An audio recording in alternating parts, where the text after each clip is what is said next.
Olá.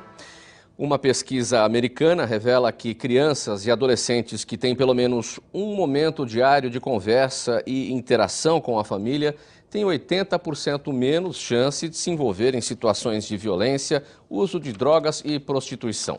Como fazer com que o diálogo entre pais e filhos tenha o efeito positivo que se espera? Como melhorar a comunicação entre as gerações dentro de casa? Qual é o momento mais conveniente para os pais esclarecerem as dúvidas dos filhos sobre um assunto considerado tabu? Tudo isso nós vamos tratar agora no programa Assembleia Debate com os nossos convidados, ou as nossas convidadas, a psicóloga Lourdes de Paula Gomes, Maria Helena Vilela, educadora sexual, e Luciana Barros de Almeida, presidente da Associação Brasileira de Psicopedagogia. Muito obrigado pela presença de todas aqui nesse programa Assembleia Debate. Lourdes, os pais nas famílias brasileiras estão conversando pouco ou estão conversando o suficiente com os filhos? Se reportarmos há 20 anos atrás, estão conversando mais. Mas atualmente nós temos que pensar que os dois saem para trabalhar. O casal trabalha fora. Então, o tempo, com a criança é muito menor. Os pais que estão disponíveis para se envolver com o desenvolvimento, com certeza criarão um espaço para o diálogo. Os outros que estão superatarefados e estressados em função da dinâmica pessoal de cada um, naturalmente terão muito mais restrito esse espaço de diálogo. Maria Helena, a mesma questão. Os pais estão conversando pouco com os filhos, ou está na medida certa, está o suficiente? É difícil a gente ter aí uma medida exata do que está acontecendo, mas a gente pode observar que hoje a gente encontra pais muito mais próximos dos seus filhos, embora o tempo dele não seja tão longo quanto já foi algum tempo atrás, de pais juntos com seus filhos, mas eles muito mais disponíveis para ter esse tipo de conversa do que não. Principalmente, por exemplo, na minha área, que é a área da educação sexual. Antigamente, pensar num pai de puxar um assunto ou estar interessado em abrir esse tipo de diálogo com os filhos era uma coisa praticamente impossível. Hoje não, hoje você vê os pais preocupados em saber como eu faço para chegar perto do meu filho. Então eu acredito que a possibilidade de diálogo hoje na nossa sociedade, ela está gradativamente mais aberta do que já teve algum tempo atrás. Antigamente os pais estavam perto, mas para dar ordem e não para dialogar. Quer dizer, apesar da falta de tempo, desse envolvimento com o trabalho, conforme a Lourdes destacou, quando há este tempo, os pais estão interessados mesmo em fazer o diálogo. Sim, porque hoje você tem uma participação dos pais no cotidiano dos filhos muito mais intenso do que já foi um dia. Então, hoje, os pais, junto com a esposa em geral, eles cuidam desses filhos. Então, eles acabam criando uma intimidade e uma possibilidade de conviver com seus filhos como não existia antes, quando os pais, o lugar de criança era lá e o lugar de adulto era cá. Hoje não existe isso. Hoje, adultos e crianças são obrigados a conviverem mais intensamente. E com isso, os pais tendem a aprender a conviver com a infância, que muitas vezes era difícil esse tipo de convivência. Claro que isso a gente não pode generalizar, é claro que a gente ainda tem um longo caminho pela frente, é claro que existe uma série de famílias que não sabem como abordar seus filhos, não sabem como chegar lá perto, mas o que eu vejo em termos de mudança de comportamento nas relações familiares é que passou a existir uma preocupação das famílias em querer saber como eu chego perto do meu filho. Luciana, a mesma questão. Os pais estão conversando pouco ou o suficiente? Ouvindo as colegas falando, eu estava aqui pensando, se a gente pudesse juntar a disponibilidade de tempo dos pais de antigamente com a disponibilidade de diálogo que eles têm agora, acho que a gente encontraria a medida certa para a educação, né? Porque quando a gente vai pensar em termos de aprendizagem, eu vejo que hoje caiu muito a qualidade da comunicação, né? Eu vejo que os pais têm conversado menos sobre a educação de um modo geral, né? Talvez mais informando as questões de sexualidade, como a colega traz, mas na educação de um modo geral, a gente vê que há muita falha ainda na comunicação. As crianças muitas vezes não sabem dar referências que precisariam vir da família, né? E esse papel acaba chegando muitas vezes na escola, o que, de certa forma, gradualmente, pode até desencadear um problema na aprendizagem, né? Por quê? Porque a gente tem a família como matriz de aprendizagem. Então, se esse diálogo não acontece, se não há essa disponibilidade de tempo, e isso é fato, ela coloca, sim, porque hoje a mulher está, né, inserida no mercado de trabalho, ela precisa compor, né, esse cenário junto com o pai, e aí acaba a criança ficando submetida a esse menos tempo, né? E menos tempo, a gente nem quer que a mãe tenha todo o tempo para a criança, mas a gente precisa que a mãe cuide da qualidade do tempo que ela está com a criança, né? Então precisa haver, sim, essa dedicação. A gente sabe hoje, poucas são as famílias que têm aquele tempo de sentar com a criança para ler uma história, para perguntar como é que foi o dia na escola, o que que ela fez, o que que ela comeu. Algo que dá para a criança esse limite, essa condição de entender que alguém se preocupa comigo. Então, isso é para nós elementos da aprendizagem, que a gente chama das aprendizagens não cognitivas, né? Que são pressupostos para a aprendizagem cognitiva, que é o que vai acontecer depois na escola. Então, desse ponto de vista, acho que nós perdemos muito em qualidade com essa vida contemporânea. Lourdes, a Luciana destacou a necessidade da qualidade desta conversa, e não o tempo em si. Mas se fosse o caso de estabelecer um tempo mínimo diário de conversa entre pais e filhos, que tempo seria esse? Na verdade, Mauro, existem algumas pesquisas que falam exatamente de pais que têm um tempo limitado com o filho, e pais que têm uma relação qualitativa muito boa com o filho. Tanto uma coisa quanto outra interfere na educação das crianças. Então, a qualidade da relação, naturalmente, que vai interferir muito mais. Mas o tempo é fundamental. Sobretudo porque, de 0 a 7 anos, a criança aprende 50% do que ela vai saber durante a vida inteira. Pesquisas diferentes nos Estados Unidos, sobretudo, apontam para isso. Então, a criança precisa de atenção aos 3 anos nas primeiras relações que ela estabelece na escola. A criança precisa falar de formas, de cores, de riso, de cantigas, com os pais também, não só na escola. Então, não é só uma questão de quantidade, mas de qualidade. Com toda a razão, Luciana pontuou bem, mas a quantidade também é determinante, bastante determinante. Maria Helena, os assuntos, eles devem ser escalonados de acordo com a idade dos filhos, ou as dúvidas devem ser solucionadas, as perguntas devem ser respondidas pelos pais, conforme elas aparecem? Bom, vou falar da minha área. Sim. Na minha área da sexualidade, isso é um dos pontos que mais aflige os pais. O que eu tenho que falar, quando que eu tenho que falar. Se meu filho não fala, puxo a conversa com ele. Quando tenho que esperar ele chegar na adolescência, não necessariamente, né? Aliás, a criança está se desenvolvendo em relação à sua sexualidade desde a hora que ela nasce, ou às vezes até antes mesmo dela nascer, porque quando ela já chega e encontra um berço familiar, aonde ela tem ali valores, expectativas, uma série de comportamentos e pensamentos que vão ser ensinados a ela ao longo de toda a sua vida.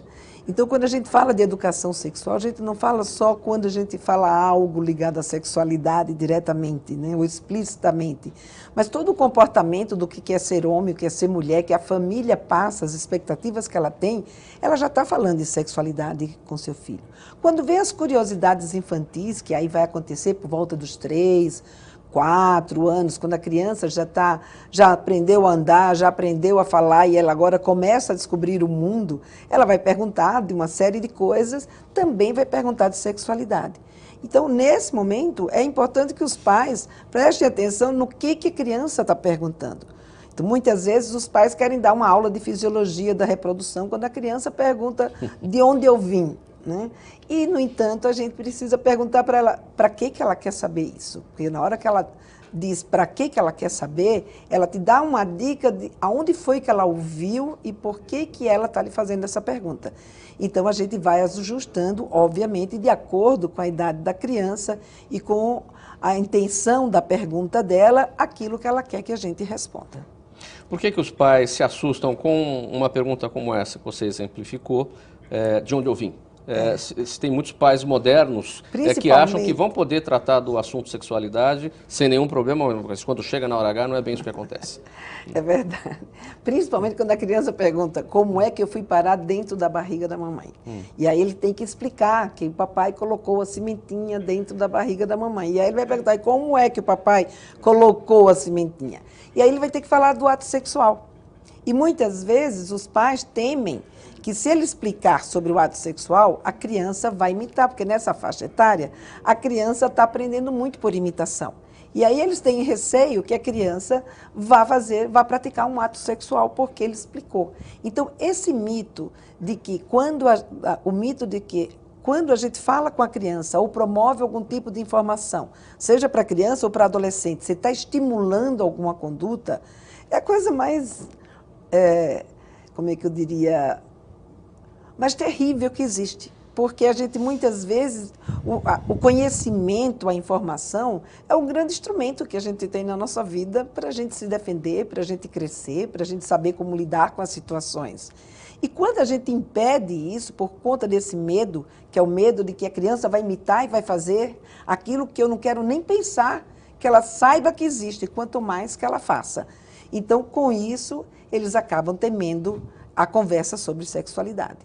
Enquanto a conversa está mais suave, né? Quando a criança está perguntando por que ela é menino, por que ele é menina, então isso ainda eles conseguem lidar de uma forma mais tranquila. Luciana, você considera que esse tema, a sexualidade, entre todos os assuntos, é o maior tabu nas conversas entre pais e filhos? Não considero como o maior tabu, mas uma ressalva que a Maria Helena colocou bem e que eu quero também reiterar é a forma como é que você vai conversar isso com a criança, né? Eu, como venho desse cenário escolar, tem uma situação interessante que ocorreu numa turma de 6 anos, que a professora deu uma determinada ficha de saúde para as crianças levarem para casa. E aí a menininha chegou em casa e perguntou para a mãe, o que é sexo? E a mãe se assustou, 6 anos, né? Nossa, mas me ensinaram que se perguntar eu não posso esconder, eu tenho que responder. Vamos lá. Foi e deu aquela aula de ato sexual para a menina.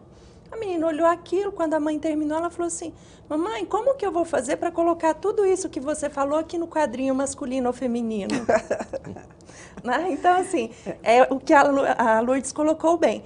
Vamos explorar antes, diante da pergunta da criança, vamos fazer outras perguntas para a gente saber o que é que ela quer saber. Né? Porque muitas vezes uma informação antes da hora pode sim desencadear, às vezes, uma experiência que não é o que os pais desejam. Né? Então é preciso explorar com a criança, não só... Mas a criança não vai explorar aquilo que ela não está preparada para explorar. Então a questão não é o que você fala, porque quando os pais dão uma aula de fisiologia para a criança, quando for ter outra dúvida, ela vai pensar 2 vezes se pergunta para o pai. Vai dizer, ai meu Deus, de novo, vou ficar lá um tempão para ele me explicar uma coisa e depois não é aquilo. Então, o diálogo vai sendo desaquecido entre eles, né? E a criança passa a achar aquilo, a conversar com o pai ser uma coisa chata. E não uma coisa legal, uma coisa produtiva que ele vai poder atender. Agora, não precisa ter medo de dizer nada, porque a criança não vai transar aos 4, 5, 6, nem 7, nem 8, nem 9 anos de idade, porque ela ainda não tem essa intenção sexual que o adulto tem. Então, muitas vezes, o que dificulta esse diálogo é que quando, por exemplo, os pais ou mesmo na escola, se pega 2 crianças brincando, ou seja, 2 meninos, um quer ver o pintinho do outro, e aí vem na concepção do adulto que se aquele menino está querendo pegar no pênis daquele outro, é porque ele está com um interesse homossexual.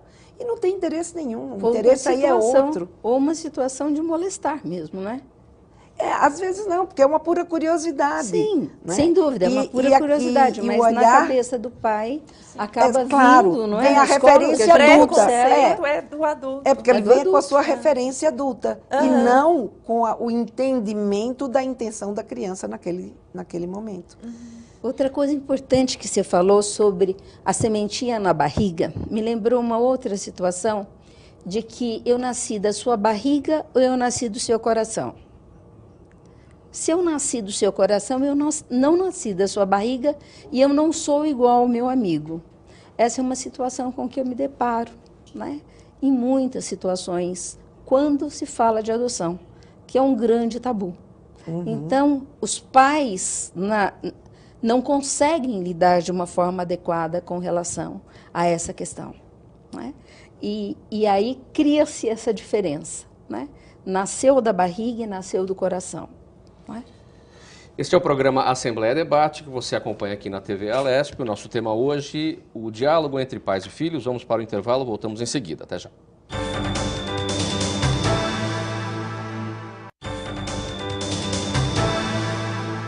Você está na TV Alesp, estamos de volta com o programa Assembleia Debate. O nosso tema hoje, o diálogo entre pais e filhos. Lourdes, pegando o gancho do final do bloco anterior, você dizia, tem pais que dizem, ou a mãe que diz para o filho, você nasceu do meu coração e não da minha barriga. Transportando isso para a questão sexual. Você dá para determinadas partes do corpo um apelido, em vez de tratá-los, tratar essas partes com os nomes verdadeiros, isso mais confunde ou ajuda a criança a entender a questão sexual? Depois de uma determinada idade, se fala realmente, né, sobre o órgão em si, pênis, vagina, né, em vez de usar pipi, xoxó, esse tipo de coisa, né? Mas, como a Maria Helena pontuou, ela me disse exatamente uma coisa, mas isso se trata só com os órgãos sexuais. Verdade, porque, na verdade, o órgão sexual é uma coisa muito depreciada, ela não é uma coisa sacralizada. Então, no nosso desenvolvimento, nós dessacralizamos o sexo, né? Profanamos no sentido de que nós precisamos dar um apelido para uma coisa que pode não ser muito legal, né? Então, eu acho que, de fato, o apelido é usado no sentido de diminuir o impacto da expressão da sexualidade. E aí já também muito ligada à eroticidade do adulto, muito mais do que da criança. Maria Helena, como é que você entende essa questão? Por que os pais têm essa dificuldade em tratar as partes sexuais com os nomes devidos, inventam apelidos para conversar com a criança a respeito? Falta de hábito. A gente passou milhares e milhares de anos aprendendo que sexo é sujo, que sexo é ruim, que não se pode falar, não se pode nem entrar em contato com os seus genitais, quanto mais falar sobre ele. Então, a gente não fala sobre genitais. Eu lembro, por exemplo, quando a minha filha nasceu, eu sou educadora sexual, na época eu ainda não era, mas eu lembro que eu falava assim, e agora? Menino é fácil, a gente chama de pinto, mas e a menina, vamos chamar do quê? Florzinha? O que é que a gente... Aí a minha irmã chamava de cocota, eu digo, legal, cocota é um nome engraçado, é um nome... Então a gente tenta mascarar os termos porque a gente não aprendeu a lidar com eles. Porque a gente chama braço de braço, a gente chama dedo de dedo, cabelo de cabelo, nariz de nariz. Então, isso será sempre tabu? Como é que resolve isso, Maria Helena? Aprendendo a falar esses nomes, ou seja, não achar que dizer pênis para uma criança significa falar de algo muito complexo. Não, a gente está falando de um órgão que faz parte do corpo dele. Falar de vulva para uma menina, a gente está falando do órgão que ela tem. Então, enquanto a gente não encarar que esses órgãos fazem parte da vida da criança, inclusive, não só dos adultos, a gente não vai conseguir lidar com eles com a mesma naturalidade que a gente lida com as outras partes do corpo. Enquanto os adultos não perceberem que a vida sexual e que o nosso aparelho reprodutor e sexual é algo tão natural de nós, como é o nosso cabelo, o nosso nariz, os nossos olhos, a gente não vai conseguir lidar com eles com a mesma naturalidade. Luciana, a escola, ela substitui de alguma maneira uma eventual falta de conversa entre pais e filhos? Pode até substituir, mas não é o papel da escola, né? Isso é uma tarefa da família, porque a escola ela vai trazer sim esse conteúdo, mas do ponto de vista pedagógico, né? é da informação, é do conhecimento. Essa conversa onde vai envolver, inclusive os aspectos afetivos, de quando é que isso se dá, como é que acontece na vida de cada um, isso é papel da família e isso não dá para a escola fazer, né? A escola vai tratar em termos de conhecimento, mas a base disso tem que vir da família. E a Lourdes coloca muito... Maria Helena. Desculpa, a Maria Helena coloca muito bem, dizendo como é que a gente vai superar isso. Falando disso, né? Como a gente está aqui agora, nesse momento, conversando sobre isso e expandir, né? Levar isso também para as crianças, para os adolescentes, porque às vezes, na primeira vez em que você fala, eles podem se assustar, mas quando você fala de novo, isso já vai se tornando familiar e a gente tem que sair desse lugar de achar que porque eu falei, eu estou autorizando a fazer uma coisa, não tem a ver com a outra. Exatamente. São diferentes, né? Por quê? Porque a necessidade vai surgir com o tempo, é com a maturação de cada corpo mesmo, né? Então, a gente não pode ficar se preocupando. Na escola, por exemplo, não é que ela substitui, porque ninguém substitui ninguém, né, no diálogo. O diálogo de uma família é o diálogo da família e da escola é da escola. Mas existem temas e assuntos que tanto a família trata quanto a escola também. Então, muitas vezes, a escola acha que ela só faz educação sexual quando ela tem um trabalho de educação sexual. E não é. Ela influencia tanto quanto a família na educação sexual daquela criança. Porque todos nós que somos significativos para a vida de uma criança, a gente vai influenciá-los. Então, a gente vai fazer eles criarem conceitos a respeito daquilo. Então, uma professora, a forma como ela se veste, a forma como ela vê ser mulher, a forma como ela lida com as suas alunas, com seus alunos, tudo isso vai estar sendo passado para a criança no dia a dia, mesmo que ela diga ou não queira, eu não quero fazer educação sexual, mas ela está participando porque ela é alguém a quem ele vai imitar. Agora, Luciana, a escola ela não substitui o papel da família na conversa, mas ela pode identificar a falta desse diálogo entre pais e filhos a partir da dificuldade de aprendizagem de um aluno, conforme você já destacou, por um problema de relação entre aluno e professor, e pode chamar a família para uma conversa a respeito disso. Os pais, quando a escola faz isso, os pais aceitam esse tipo de observação da escola, eles admitem a falta do diálogo, se sentem ofendidos com isso? Olha, na maioria dos casos, eles admitem, eles aceitam e reconhecem.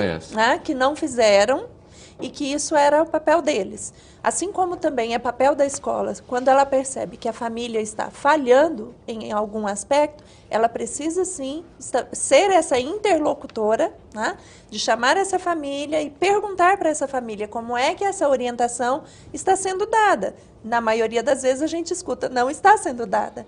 E aí a gente tem que dizer, então é preciso que a família faça essa informação.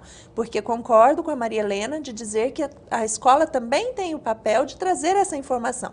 Mas como a escola ela entra secundariamente, ela vem complementar. Né? A família faz a base e a escola complementa. Muitas vezes, se isso acontece o inverso, traz para a criança ou para o adolescente já assim, mas por que a minha mãe não falou isso? Porque geralmente esse é o ponto de partida da escola, né? Olha, a família já deve ter falado sobre isso. E daí muitas vezes o adolescente, não, na minha família não. Né? E daí por que não? Mas isso tem uma coisa muito interessante, porque a semana passada eu entrei em contato com um texto de história para crianças, crianças de 11 anos a 12 anos. A carta de Pero Vaz Caminha para Portugal, dizendo que os nossos índios deixavam à mostra suas vergonhas. E, na apostila, a escola dizia o que eram as suas vergonhas. Eu achei perfeito. O que a escola está dizendo é que essas vergonhas estavam expostas, o corpo humano estava absolutamente exposto, de tal forma que tanto o pênis quanto o seio e a vagina da mulher estavam à mostra, não estavam cobertos. Né? Então, achei que aquela forma, né, dentro de uma aula de história, se falou sobre corpo humano de uma forma diretiva e assertiva. Né? De forma que a criança entendeu exatamente, né, como nós vivíamos, sem todos os preconceitos da corte, religiosos que viriam, não é? Porque o índio vivia a sua plena natureza. Então, eu achei perfeita essa colocação. Lourdes, não faltam temas que representem tabu, que não coloquem os pais numa saia justa de dificuldade para poder tratar. Drogas, álcool, prostituição, violência, morte. Morte em família, por exemplo. Como tratar disso? Como dizer para a criança que determinada pessoa querida da família se foi? Na verdade, eu acho que isso é uma situação anterior. Você tem que preparar a criança para isso, não é? Se uma criança é muito apegada à avó, ao avô, a um tio, ele precisa saber que esse tio está adoentado e que possivelmente ele não ficará conosco e que ele partirá e que ele não poderá vê-lo novamente. Essa é uma experiência que é muito dolorosa para a criança, porque a criança fantasia um encontro muito breve. Ele foi viajar. Não dá para dizer... Quando a morte é súbita, como é que a gente faz? Sim, quando não há doença, aí é uma situação que não tem... Até o adulto impacta, né? Porque a morte é súbita. E daí explicar exatamente, né? Aconteceu uma doença de forma que não pudemos tomar nenhuma providência em termos de acolhimento médico, etc. E nós não vamos vê-lo mais, né? É uma pessoa que vai ficar guardada dentro do seu coração, né? Você vai continuar com esse amor, mas você não vai vê-lo mais. Essa linguagem, desculpe, abstrata, foi para o céu, virou estrela, viajou, tudo isso atrapalha em vez de ajudar na superação da perda? Olha, eu já tive crianças que eu tive que trabalhar o viajou do avô durante um tempo muito grande, porque a criança esperava reencontrar o avô. Ele viajou, ele só viajou. E por mais que nós queiramos pensar que a morte é uma viagem, aqui, agora, nós não vamos encontrar os nossos entes queridos que já se foram. Então, é preciso mostrar que o homem, há uma finitude no homem, né? Que as pessoas envelhecem e morrem, né? É um dado de realidade que as crianças precisam entender. É preciso dizer que se foi, e se foi de forma definitiva. Ele não está numa viagem que ele volta amanhã. Isso é muito pior, cria muito mais ansiedade. Eu vejo que isso tem a ver com o mesmo tema que a gente estava falando anteriormente, dar nome certo para as coisas. Né? É a morte. Né? Eu também tive experiência de uma criança de 8 anos que perdeu o pai num acidente, né? E aí no funeral, quando colocaram o pai no carro preto, ele não sabia muito o que era aquilo, a mãe disse, não, ele vai viajar. E o menino ficou anos, todo o carro preto, ele perguntava, meu pai está lá? Né? Então, as coisas precisam ser ditas para a criança com os nomes que elas têm. Né? Qual é o trauma que isso pode gerar, Luciana? Dessa busca constante por um pai que ele não vai ver. O pai não viajou e nem vai voltar e nem está em nenhum carro preto. E uma profunda insegurança com relação à fala daquele adulto no qual ele acredita profundamente. Sim. E que está... E vem amanhã, e vem depois, e não vem nunca. E haja depois tratamento para dar conta disso. Aí você envolve vários profissionais que não conseguem ajudar essa criança da forma que ela precisa, porque ela ficou ali aprisionada, até para aprender, inclusive. Ela não conseguia. E ela, com isso, ela acaba vivendo uma fantasia, né? Ele já tem uma tendência a fantasiar, e vão fantasiar em cima de algo que não é verdadeiro. Claro. Né? Em cima de algo que tem uma base que vai ficar faltando. E essa fantasia que eles vão criando é que gera todo esse... Né? Encaminha para uma dificuldade muito maior para se lidar com a vida real que ele tem. Né? E importante, Maria Helena, não se fala sobre depressão infantil. Mas é muito importante que nós tenhamos aqui a oportunidade de dizer que depressão infantil existe, sim, e pode acontecer até suicídios. Então, isso é muito importante. Por isso, dizer a verdade, usar as palavras certas, não criar uma ilusão que envolve toda criança, porque ela fica absolutamente desprotegida quando todas as suas esperanças são esvaídas. Né? cria uma instabilidade e uma insegurança muito grande. Maria Helena, tudo tem que evoluir, nós somos a evolução da espécie, os próximos serão a nossa evolução. O diálogo, o modelo de diálogo, ele tem que evoluir também. Já ficou claro aqui que os nossos pais não conversavam conosco o que hoje conversamos com os nossos filhos. Essa é uma evolução? É uma evolução, é um primeiro passo, não é? E à medida que você vai treinando o diálogo, você vai se aprimorando. Quando você não tem diálogo nenhum, você não tem nenhuma referência, não sabe nem por onde começa a se falar sobre um determinado assunto, é muito mais difícil. Quando a gente começa a falar sobre ele, a gente vai adquirindo modelos, a gente vai adquirindo formas, a gente vai em busca de mais informações, a gente vai se instrumentalizando e passando para os nossos filhos uma referência e um modelo de diálogo, que eles, por sua vez, também irão evoluir, desenvolver ao longo da sua vida e assim por diante. Até que, quem sabe, chega um momento que, por exemplo, eu não preciso mais ter a minha profissão, que é de educadora sexual.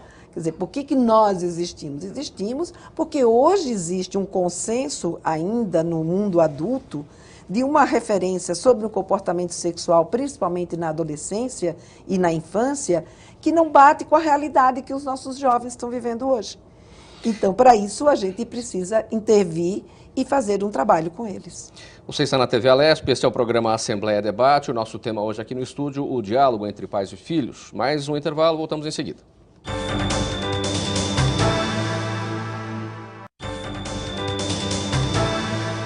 De volta com o programa Assembleia Debate aqui na TV Alesp. O nosso tema hoje, o diálogo entre pais e filhos. Lourdes, e quando a conversa dos avós, dos tios, estou me referindo no caso de crianças que não são criadas pelos pais, porque não têm os pais, ou porque os pais são separados, enfim. E essa conversa pode ficar mais distante, no caso dos avós, por exemplo, porque são gerações ainda mais distantes. Como é que se lida com isso?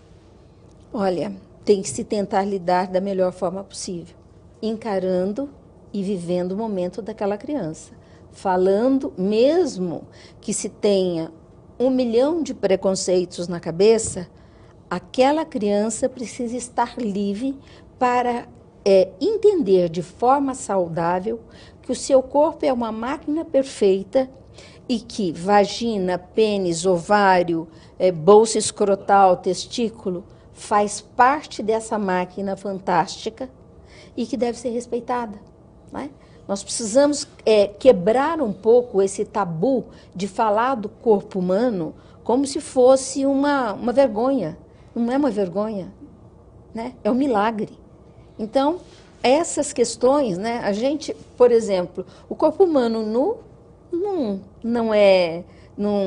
não excita, não deixa... Você pode ver que todas as questões da eroticidade estão ligadas a peças íntimas, né? A pouca cobertura do corpo. Então, na verdade, a roupa é um objeto de erotização. Falar do corpo humano como uma coisa natural, né?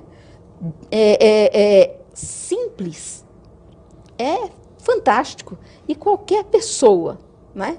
Dos 24, 20, 18, quando se tem filhos, né? Até os 80 anos, pode abordar a questão da sexualidade de forma saudável, né? Luciana, nesse papel da escola, não de substituir uma eventual falta de conversa entre pais e filhos, mas de alertar a família sobre o que pode estar acontecendo, qual é o preparo da escola pública para fazer essa tarefa, essa atribuição, o que é preciso de política pública para que a rede oficial, o ensino oficial, também cumpra esse papel? Programas de governo, né, campanhas de conscientização, tá? É o que a gente mais vê que funciona, porque como você estava dizendo há pouco, à medida em que a criança, o adolescente, ele tem acesso a essa informação, há maior possibilidade dele questionar a família, os educadores sobre o assunto. E daí você abre, então, uma possibilidade de discussão, de levar essa informação, de provocar nele que ideia ele tem a respeito do assunto. Então, eu vejo que um caminho esclarecedor para isso são as campanhas mesmo de informação nas mídias, né, para que a informação circule.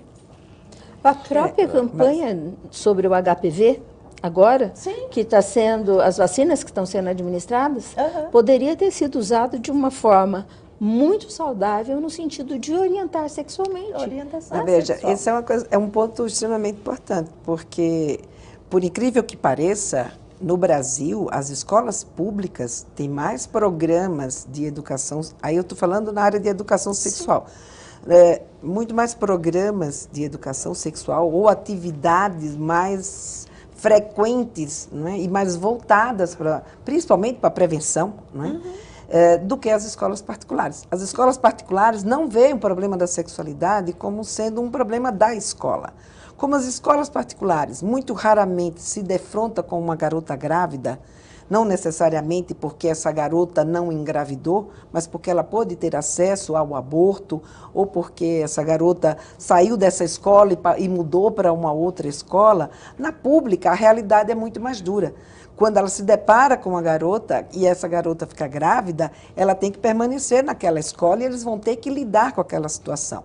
Então, hoje, os trabalhos de educação sexual, principalmente voltados à prevenção de gravidez, doenças sexualmente transmissíveis, com a entrada da vacinação do HPV, claro, você vai vacinar uma garota de 9 anos, 10 anos de idade.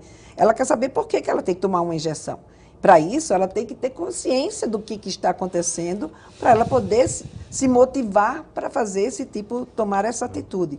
Então, hoje, as escolas públicas, elas encaram elas já tomaram mais consciência do que as escolas particulares, de que a educação sexual é papel também da escola.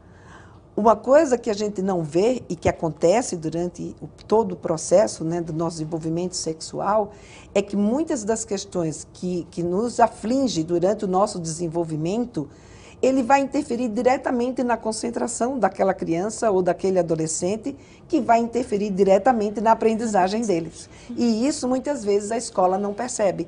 Acha que não é um papel dela e que, portanto, isso é coisa que o pai tem que conversar. O pai, por sua vez, não sabe como conversar e a criança é quem acaba prejudicada ou o adolescente. Luciana, em que grau a separação de pais ainda aparece hoje em dia como um tabu? Os pais falam com mais naturalidade a respeito disso para os filhos, os motivos pelos quais eles se separaram, ou isso não interessa aos filhos, independentemente da idade? Como é que isso aparece na escola? Como é que o aluno leva para a escola a preocupação dele em relação à separação dos pais? Se a gente vai acompanhando, a gente vê que também houve uma evolução nisso. Hoje eles falam, sim, com mais tranquilidade. A gente percebe também que ainda há uma falta de um esclarecimento melhor. Porque muitas vezes, quando vão falar, a criança já sabia há mais tempo, né? Porque ela já vivenciou situações onde ela percebia que o relacionamento não estava bem. O que a gente vê ainda muito comumente é que fica muito misturado a situação do casal com a situação dos filhos, né? Então, a gente percebe claramente que os pais não dão conta de entender que separou o marido da mulher, não o pai do filho, não a mãe do filho, né? Ele continua sendo o pai, ela continua sendo a mãe, o que deixa de existir é o casal. Isso a gente ainda vê que há muita falta de clareza e muitas vezes a forma como isso é colocado deixa na criança a sensação de que ela foi culpada por aquilo. Porque muitas vezes eles são envolvidos nessa situação por questões afetivas, como vai ficar o filho. Então a gente percebe que ainda poderia deixar isso mais claro para a criança, para o adolescente, que a separação não tem a ver com ele, tem a ver com o casal, que não deu certo mais. E deixar a criança e o adolescente protegido disso. Mais ainda quando há, no contexto dessa separação, a questão da alienação parental, né? Um puxa de um lado, outro puxa do outro, e aí se destrói a figura de um e a figura de outro, e aí a criança fica mais perdida. Lourdes, né? em qual momento e de que maneira tem que se dizer a respeito de drogas e álcool para as crianças e para os adolescentes? É um assunto drogas e álcool. Difícil abordar. Crianças de 6 anos sabem o que é um bebum. Crianças de 6 anos. Muitas vezes até antes. Mas a maneira de tratar é falar das consequências do álcool? A partir dos 7 anos, você pode Já com 6 anos se sabe que não é uma coisa, já pode-se dizer que não é uma coisa adequada, porque existe ainda hábito de algumas famílias oferecer uma cervejinha para a criança, uma coisinha que é um absurdo. Então, é preciso dizer que aquilo não é uma coisa legal, que a vicia e que faz muito mal à saúde. Isso tem que ficar muito claro, para que a criança saiba com que ela está lidando, com que tipo de perigo ela está lidando. Isso não diz respeito só à questão do álcool, mas também com relação ao cigarro, com relação ao cachimbo, ao charuto, enfim, e muito mais ainda com relação às drogas ilícitas, né? Precisa se dizer, porque o álcool, a cerveja, champanhe, o cigarro, você vê dentro do seio familiar e se discute isso, né? Ai, não gosto que o fulano venha na minha casa porque fuma. A criança escuta. Então, sabe que fuma é uma coisa ruim, né? Ai, fulano bebe muito, né? Essas conversas trazem uma realidade de que não é muito legal. Tá, mas e quando isso é um exemplo dos pais? Isso, o pai que bebe, o pai que fuma, a mãe que bebe, a mãe que fuma? Isso é um grande tabu. Às vezes, o casal acaba criando uma cumplicidade. A mulher ou o marido se torna, você tem o dependente e o codependente. Mantendo isso, sabe, de forma obscura, a criança não entende o que está acontecendo. Na verdade, ela percebe, né, um pai ou uma mãe que está caída no chão, né? E é muito importante falar sobre isso. E é um grande tabu. Muitas vezes a separação se dá porque aquele que é o dependente se recusa a se tratar e aí acaba havendo o rompimento do casamento. Maria Helena, dentro da sua área da educação sexual, em qual rito de passagem a comunicação entre pais e filhos é mais desafiadora? Na adolescência, sem dúvida nenhuma, né? Porque na infância a criança ainda não tem uma opinião própria, mas na adolescência eles começam a buscar novos conceitos e criar a sua própria opinião sobre determinadas situações. E isso muitas vezes, nem sempre, aliás, em geral, não bate com o conceito dos pais, nem com a visão dos pais, porque eles vão em busca do pensamento dos seus pares, e o pensamento dos seus pares, como o dele, que ainda é de um jovem que, como jovem, tem uma estrada ainda muito pequena percorrida, muitas vezes a avaliação que eles fazem de algumas situações não são avaliações com todo o olhar necessário que ela precisa. E outras vezes eles querem, e pela ânsia e pela curiosidade de experimentar novas situações, eles acabam desafiando os pais, né, e questionando os pais e colocando os pais mesmo no canto da parede para saber como é que era com ele, se ele também, quando foi jovem, não fazia do mesmo jeito que eles faziam. E isso mexe com como é que diz, a autoridade dos pais, o sentimento de autoridade dos pais, que muitas vezes leva aí a um corte nesse diálogo. Bem, gente, o tempo do programa está acabando. Eu quero abrir para a conclusão de cada uma de vocês, em até 1 minuto cada uma, em cima do seguinte. Você me diz que seus pais não te entendem, mas você não entende seus pais. Você culpa seus pais por tudo, isso é um absurdo. São crianças como você, o que você vai ser quando você crescer. Lourdes, o que é que tem de ensinamento nessa poesia de Dado Villa-Lobos e Renato Russo? 1 minuto para a sua conclusão. De fato, em algumas situações, nós pais somos tão crianças quanto as nossas crianças, pela dificuldade de lidar com algumas situações que nos parecem absolutamente inusitadas, né? É um grande ensinamento. Nos coloca numa posição de aprender alguma coisa com os nossos filhos, né?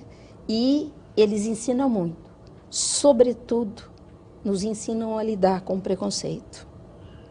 Eu acho que é a maior lição que as minhas filhas me ensinaram até hoje, foi abrir mão dos preconceitos.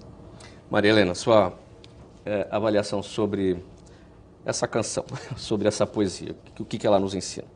Eu acho que ela nos ensina que a gente está aí na vida e cada um tem as suas verdades e que a gente precisa tanto o pai precisa ouvir os filhos, quanto os filhos precisam ouvir os pais. Acho que ambos têm a mesma intenção, que é a intenção de criar um bem maior para a relação deles e principalmente para o desenvolvimento do seu filho. Então vamos ouvir, vamos se despir de que nós temos todas as verdades para passar para os nossos filhos e deixar ouvir que muitas vezes ele vai trazer também conhecimentos que podem ser muito mais maduros do que aquele conhecimento, aquele desempenho que aquele pai pensa que tem naquele momento. Luciana, o que é que traz ensinamento essa poesia de Dado Villa-Lobos e Renato Russo? Eu estava aqui pensando que de tudo isso que nós falamos aqui hoje, sexo, droga, morte, álcool, os pais precisam, em qualquer situação, dialogar, conversar com seus filhos, ser pais dos seus filhos, né? E ser pais deste lugar de ensinantes, né? Não é ser amigo, não é ser o irmão, é ser pais, ser o pai, ser a mãe, porque é aprendendo que a gente, é ensinando que nós vamos aprender e é aprendendo que a gente ensina também. A gente tem na psicopedagogia essa premissa de que para ensinar você precisa também dar conta de aprender e vice-versa, né? Então, é como a Maria Helena disse, nós vamos aprender na experiência, né? A gente só sabe ser mãe e ser pai tendo filhos, né? Porque foi assim que a gente manual, aprendeu, né? né? Foi assim que nós manual. aprendemos, né? Não tem manual então, de... É na experiência. É, né? na experiência. E a gente precisa assumir esse lugar que nós escolhemos, ser pais dos nossos filhos. Tá? Essa é a ideia. Muito bem, este foi o programa Assembleia Debate de hoje, aqui na TV Alesp, que você acompanhou o nosso assunto diálogo entre pais e filhos. Obrigado a todas pela presença neste programa. Obrigado a você de casa que nos acompanhou. Até o próximo tema. Tchau.